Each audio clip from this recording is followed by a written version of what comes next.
Assalamualaikum warahmatullahi wabarakatuh.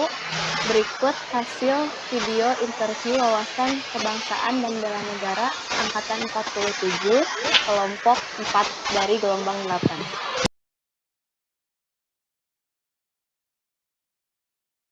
8. Kebetulan saya bekerja sebagai pengajar, guru, sekaligus wali kelas di sekolah dasar di SD 232 Blok Sawah.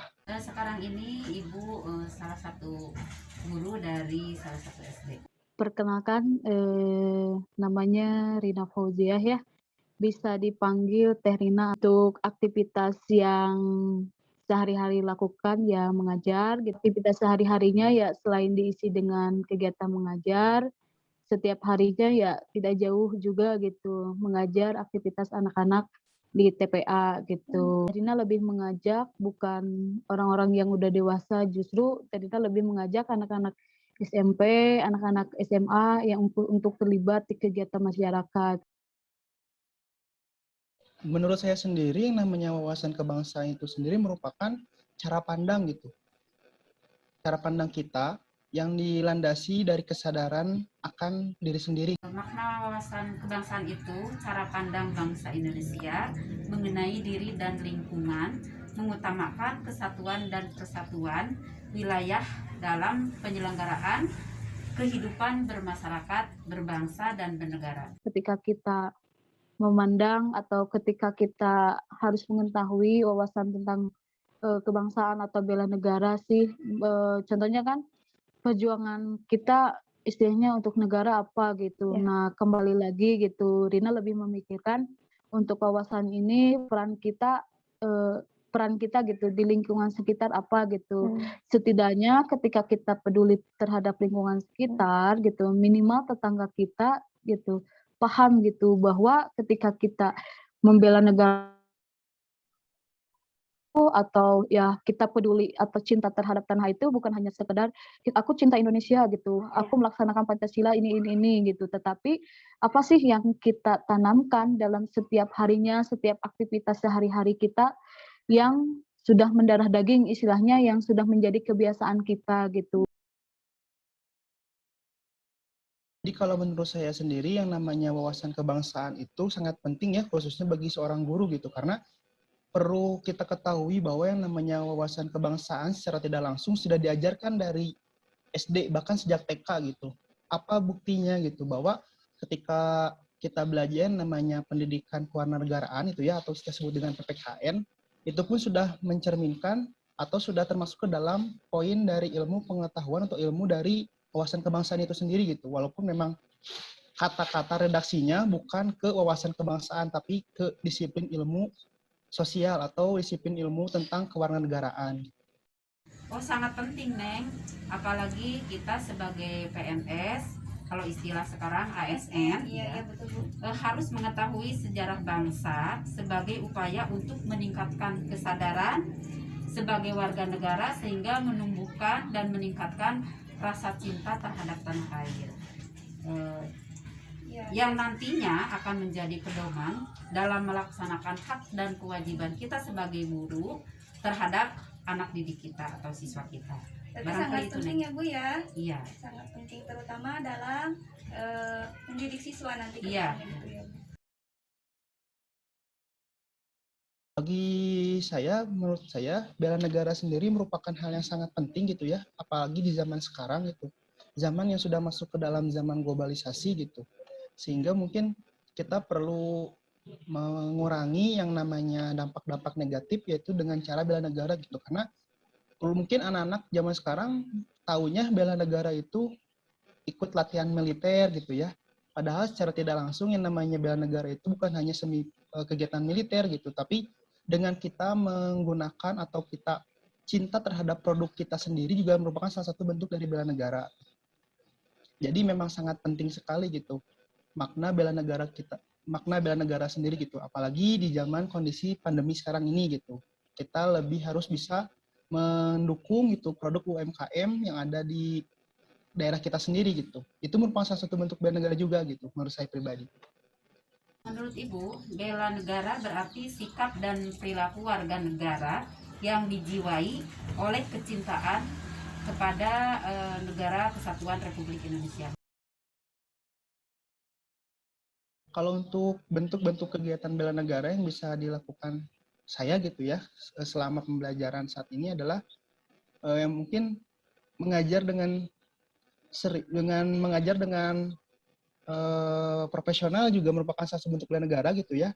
Karena di sini menurut saya yang namanya mengajar itu tidak bisa main-main gitu. Karena memang tujuan mengajar sendiri kan untuk mentransfer ilmu pengetahuan, juga membentuk karakter juga gitu. Makanya kita perlu yang namanya pembelajaran lebih lanjut gitu. Nah, di sini yang dimaksud dengan bela negara bagi saya sendiri adalah yaitu dengan cara membuat siswa itu pada saat belajar itu fokus, kemudian jadi semangat gitu walaupun kondisi sekarang itu sedang pandemi gitu. Karena memang kondisi sekarang itu banyak sekali permasalahan-permasalahan di bidang pendidikan khususnya seperti pada saat pembelajaran jarak jauh itu sendiri banyak sekali kendala-kendalanya gitu. Nah, makanya di sini salah satu bentuk bela negara bagi saya pribadi adalah memberikan pelayanan yang terbaik itu untuk peserta didik, kemudian untuk orang tuanya juga, karena bukan hanya mengajarkan juga, tapi kita juga perlu memberikan layanan konseling juga gitu terhadap kondisi kita saat ini sekarang gitu.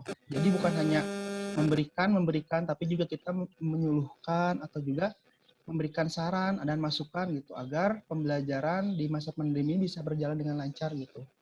Mungkin diantaranya yang paling penting kita mengikuti aturan pemerintah. Terus dalam masa sekarang ini Neng mengadakan pembelajaran secara daring. Tapi apabila ada siswa yang tidak mempunyai HP atau WA, ya kita yang mengunjungi siswa dalam dalam kelompok kecil, maksudnya dalam siswanya yang terbatas gitu. Terus selanjutnya mengapresiasi kebudayaan dan produk dalam negeri, menumbuhkan rasa cinta terhadap produk dalam negeri. Selanjutnya kita juga menolak gerakan maupun paham yang dapat memecah belah bangsa. Kalau untuk isu global sendiri, bagi saya selaku pendidik gitu ya, pasti tidak jauh dengan yang namanya pembelajaran gitu. Nah, di sini mungkin isu yang mungkin sudah menjadi hal umum gitu ya, bahwa pembelajaran jarak jauh ini dirasakan kurang efektif gitu kepada peserta didik itu sendiri gitu.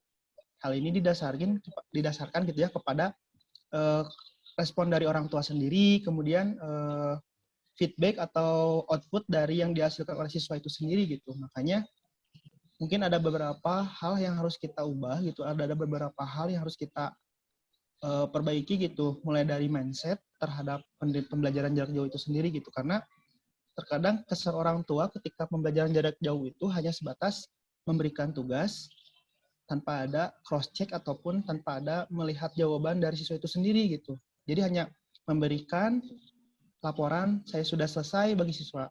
Udah tidak ada lagi feedback atau umpan balik dari gurunya itu sendiri gitu. Mungkin yang sedang fenomena sekarang ini Neng, yaitu tentang COVID-19. Untuk menghadapi isu tersebut yang saya lakukan, yang pertama saya mengajak siswa untuk membuat siswa itu lebih senang dulu terhadap pembelajaran gitu. Bagaimana caranya? Yang pertama saya masuk ke dalam dunia anak gitu. Nah, contohnya seperti apa? Di sini saya misalkan sekarang kan lagi musim TikTok ya, Bu. Nah, jadi saya ikut juga gitu masuk ke dunia anak-anak gitu ya melalui TikTok, tetapi mungkin kalau anak-anak lebih fokus banyak melihat TikTok itu joget-joget gitu ya, hiburan gitu ya. Tapi di sini saya selipkan gitu materi pembelajarannya terkait pembelajarannya, menggunakan pembelajaran yang memang disesuaikan dengan kondisi anak gitu ya, membuat anak menyenangkan. Saya juga membuat pembelajaran itu akan ada feedbacknya atau umpan baliknya gitu. Jadi ketika kita memberikan materi, kita juga meminta anak-anak untuk melaporkan apa yang sudah mereka lakukan. Makanya di sini saya kadang menggunakan bentuk seperti tema permainan game, seperti Among Us, terus Free Fire, ataupun Mobile Legends gitu. Jadi memang saya ingin anak-anak itu belajar tapi terasa seperti sedang bermain game gitu. Jadi mindset anak-anak pun tidak akan terfokus bahwa belajarnya membosankan gitu, apalagi online gitu. Salah satunya mungkin kita mengikuti kebijakan dari pemerintah. Seperti sekarang ini kita berhadapan, tapi kita selalu menjaga jarak, terus memakai masker, tidak lupa juga mencuci tangan. Dan sekarang pemerintah sudah memprogramkan untuk vaksin, kita mengikuti vaksin. Kita harus tetap tenang, tidak panik, juga tidak mudah menerima berita-berita yang tidak benar. Jadi kita harus memilih mana yang benar dan mana yang tidak benar. Yang paling utama, Neng, kita harus meningkatkan keimanan kita terhadap Tuhan yang Maha Kuasa. Ketika kita sudah mulai ada niat untuk melangkah gitu, intinya kita nih pengen ini, istilahnya kita punya harapan ke depan, kita pengen pemuda ini seperti ini. Nah, berarti kan di sana udah ada niat. Nah, kita harus kayak bikin planning, step by stepnya kita harus ngapain. Nah, caranya jangan sampai kita melangkah tanpa ilmu, justru kita melangkah dibarengi dengan ilmu. Artinya ketika kita mau melakukan sesuatu, mau melangkah, kita harus mencari dulu tahu ilmunya gitu. Minimal kita harus istilahnya ya pintar-pintar berkomunikasi lah gitu. Jangan sampai kita pengen melakukan ini tapi kita tidak berkomunikasi, karena komunikasi itu jalan kesuksesan ketika kita ingin merintis apapun gitu. Dari sana coba kita terjun bentuk mencari riset atau seperti apa kira-kira ini lingkungan ini seperti apa, solusinya harus seperti apa. Nah, baru kita mencari orang-orang yang menurut kita frekuensi dalam perjuangan kita gitu. Karena berjuang dalam urusan kepemudaan, berjuang di lingkungan masyarakat itu pasti cibirannya banyak banget gitu. Pesannya jangan sampai kita berjalan tanpa ilmu, tanpa guru, tetapi kita harus berjalan dengan ilmu dan dibarengi juga dengan guru gitu. Intinya ya jangan pernah berhenti aja dalam bergerak, apalagi dalam kebaikan gitu. Karena ya ketika kita bergerak tentunya pasti banyak masalah gitu. Justru ketika banyak masalah jangan perbanyak lagi masalah dengan kita berhenti, justru kita harus jadi solusi lah buat sana. Dari hasil interview, 3 narasumber yang berprofesi sebagai guru kelas sekolah dasar dan aktivis kepemudaan dapat disimpulkan bahwa dalam setiap profesi dan setiap generasi, wawasan kebangsaan sangat penting untuk diketahui dan dimiliki dalam melaksanakan aktivitas sebagai warga negara Indonesia agar kita memiliki disiplin ilmu sosial dan kewarganegaraan. Contohnya adalah dengan kita aktif kegiatan Karang Taruna sebagai elemen masyarakat. Jika kita cinta negara kita, maka tanamkanlah di dalam kehidupan sehari-hari. Ikut berkontribusi dengan kegiatan-kegiatan sosial untuk membantu lingkungan sekitar. Begitu juga dalam bela negara. Banyak sekali hal positif yang dapat kita lakukan untuk aksi bela negara dalam kehidupan sehari-hari. Baik di lingkungan sekolah, lingkungan kantor, bahkan di lingkungan masyarakat. Misalnya, cinta terhadap produk lokal, meningkatkan UMKM, dan mengajar dengan profesional. Cara pemuda-pemudi untuk mengambil perannya dalam bela negara dimulai dengan niat untuk melangkah ke depan dengan harapan ke depannya ingin menjadi lebih baik lagi dan memajukan negara. Tetapi kita tidak bisa asal melangkah. Kita harus melangkah dengan ilmunya dan juga pintar berkomunikasi sebagai jalan kesuksesan merintis apapun, serta terjun langsung ke lingkungan. Selain itu, terdapat juga isu global yang sedang terjadi. Salah satu isunya yaitu banyaknya kendala saat pembelajaran jarak jauh. Salah satu cara untuk mengatasi masalah tersebut adalah membuat peserta didik senang belajar dengan cara kita sebagai guru masuk ke dunia anak-anak. Contohnya, menyelipkan materi pembelajaran dengan menggunakan aplikasi TikTok, pembelajaran melalui YouTube, dan games. Terima kasih atas perhatiannya. Wassalamualaikum warahmatullahi wabarakatuh.